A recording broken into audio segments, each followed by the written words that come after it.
Hi, this is Jason from SmarterMarks. As we near the end of the school year, you may be looking to remove old student data for your assessments. Today, I wanted to show you an easy way to do that. To begin deleting data that's no longer required, click on your name at the top right of the page, then on Delete Old Scores. Choose a date here prior to which you would like student data removed. So, for example, to remove anything that came before this semester, I could choose February 1st, 2021 here. Once you've entered a date, click Update List to show the data that will be deleted here. In order to provide teachers with the best statistics possible on their questions, we retain anonymized student responses.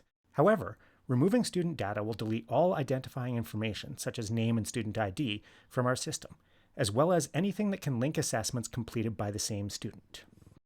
Scan through to check that this is the data you'd like to have deleted. Once you've deleted this data, it cannot be recovered, so you'll need to click this box to confirm before continuing. Finally, click Delete Scores here to remove the data from our servers. Once you see the Student Data Deleted notification, your data has been permanently removed. Thank you for making us part of your assessment strategy this year. I wish you all a well-deserved, restful summer, and look forward to working with you again in September.